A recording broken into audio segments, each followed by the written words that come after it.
Hello. Today's meditation is going to be about Thanksgiving.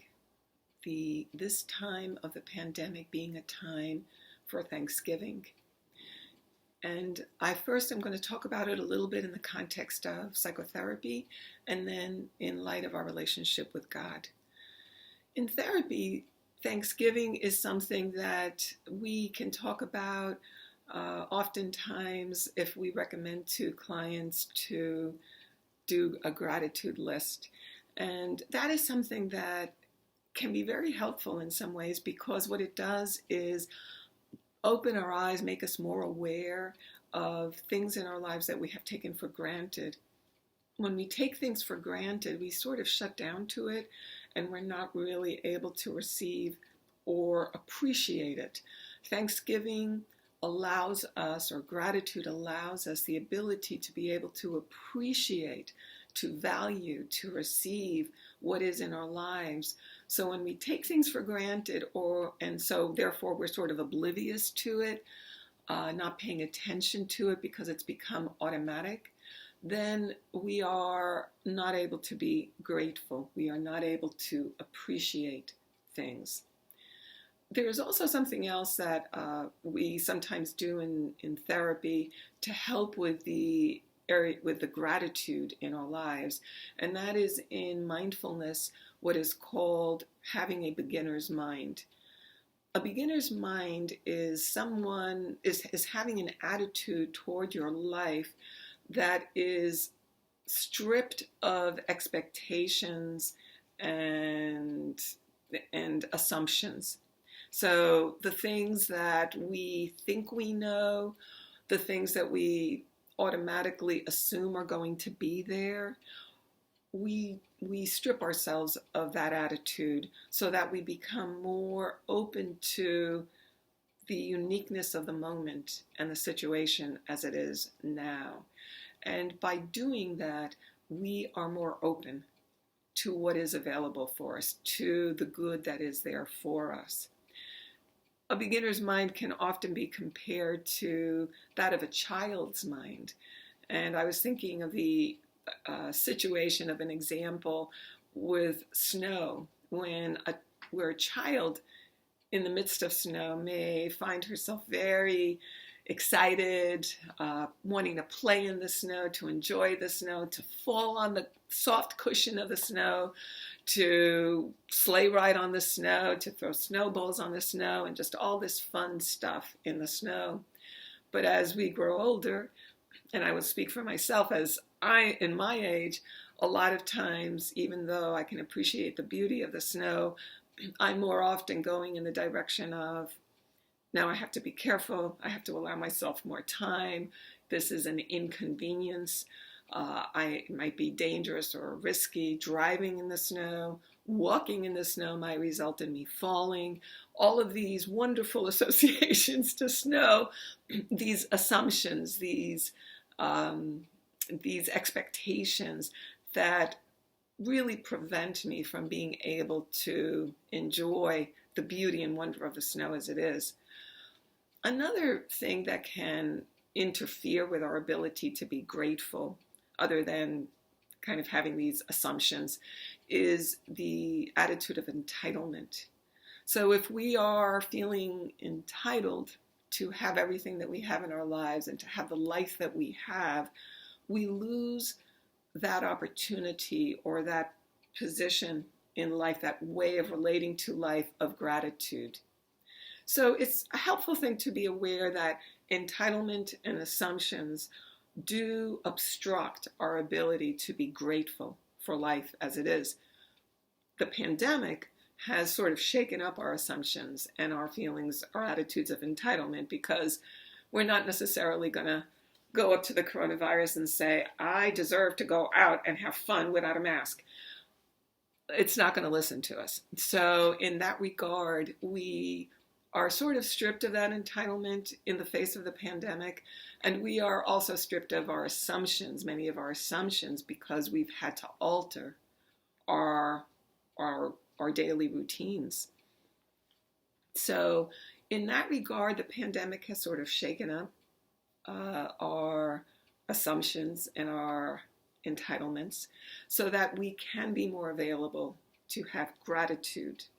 And that is something that I would encourage you and myself to be able to hold on to stay with that attitude of gratitude, even as we start increasingly receiving more freedoms to be able to go out into the world, to re-engage society.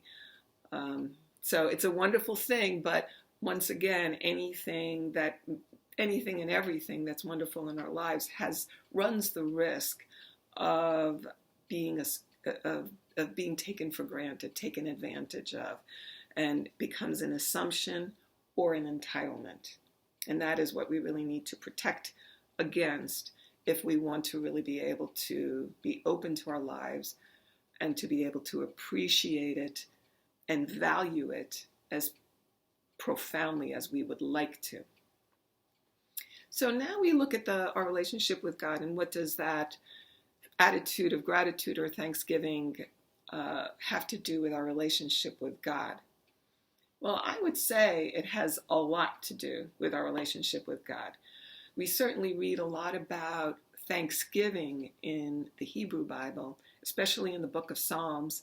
And just referencing one Psalm, 118, verse 1, says, "Give thanks to the Lord, for he is good, for his loving kindness is everlasting." And throughout the Hebrew Bible, there's a lot of thanksgiving because of gratitude for God's goodness. And in the New Testament, there's also a lot that speaks of gratitude or thanksgiving, but I'm just going to read one verse because I think it kind of sums it up. In 1 Thessalonians chapter 5, verse 18, Paul writes, "In everything give thanks, for this is God's will for you in Christ Jesus." Right now, I'm just going to focus on that first part, in everything give thanks. And next week, I plan on doing more processing or looking at, for this is God's will for you in Christ Jesus.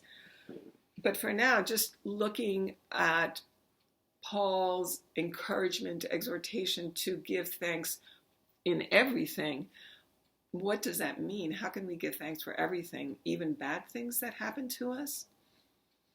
I think that a big part of what Paul is referring to with respect to that particular verse is that when we are to give thanks for everything and in everything to God, because really in the most profound sense of truth, in the most profound truth, in the most foundational level of truth and everything that is, our life and all that is in it is God's gift to us.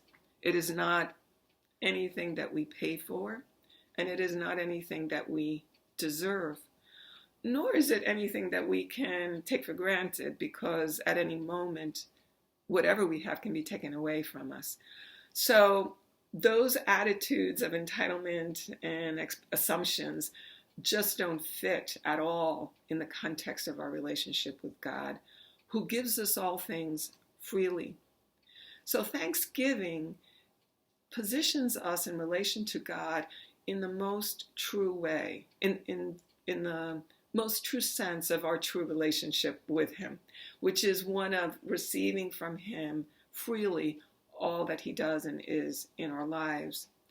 This really speaks to the grace of God. And when we are positioning ourselves in relation to God's grace, we find ourselves able to receive God's grace more profoundly. If I say to God, I know you give me everything for free, and because I'm a nice person, I expect you to do this, that, and the other thing for me. Well, this kind of stance or posture of expectation or entitlement shuts me down to the pure grace of God's giving. It confuses and confounds my understanding of my relationship with God. The nature of my relationship with God is 100% grace. And when I move from that true nature of my relationship with God, I am confused and I'm not talking to God. I'm talking to myself. I'm talking to my own attitudes and understandings that are not about God. God is all about grace and free giving. So I thought of an analogy of looking at life as God's gift to us. And when I receive a gift, or when we receive a gift, before we open that gift, we don't say, well, let me first see what's in it and then I'll thank you. We usually say thanks before we even open it. How much more so from God to say thanks for the gift. And life in some respects can be seen as just kind of like a continual unwrapping of God's gift in some ways. And as we continually unwrap, the wrapping is part of his gift, part of the good of his gift, but there's always more. There's always more that God has to give. So it's really important that we not define God's gift by his wrappings. There's always more. And at the core, at the center of God's gift, what is his ultimate gift is himself. And that is something I'll be talking a little bit more about next time.